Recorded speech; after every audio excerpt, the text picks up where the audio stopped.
Well, for more insight on these new U.S. military plans and what it will mean for America and the world, we're now joined by RT's military analyst, Evgeny Khrushchev. Thanks for being with us.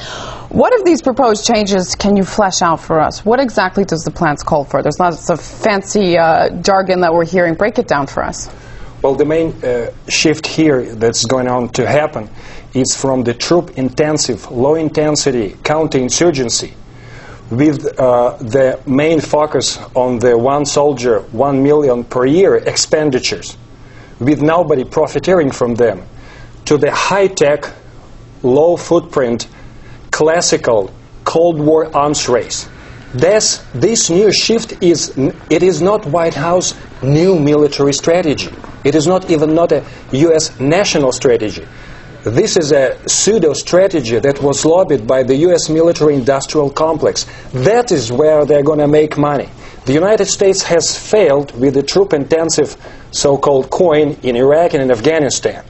The game is over. So now they're shifting their attention to the high-tech stuff. So what we're going to see with the budget in fights, that will be the shifting from the labor-intensive to the hardware-intensive.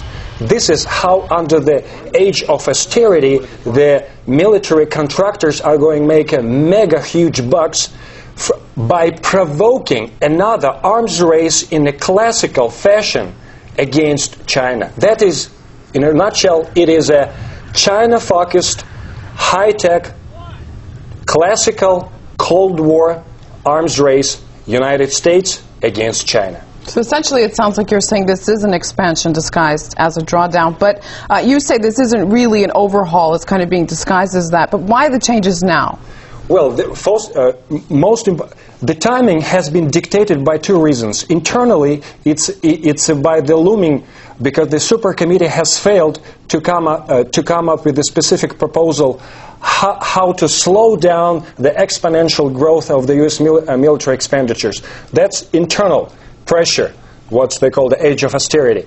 The secondary, it's external pressure. The U.S. policymakers the U.S. foreign policy, so-called touted smart power, soft power, has failed in any fashion and form in Iraq. Within 24 hours, situation deteriorated in Iraq, and the same is going to happen in Afghanistan. And with an official U.S. admission of the setting up an office for the Taliban in Qatar, Doha, this is by default an admission of U.S. failure in Afghanistan and Pakistan as well. Who has been involved in the planning of all this? Is this really Obama's brainchild?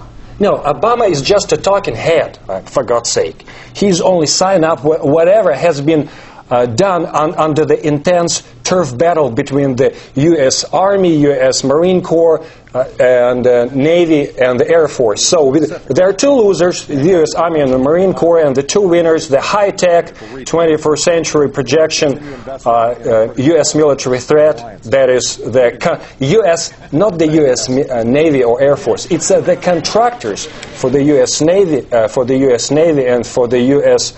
Air Force, that they are the main winners in the new war for the shrinking U.S. budget. All right. Evgeny Khrushchev, RT's military analyst, thank you very much for your input.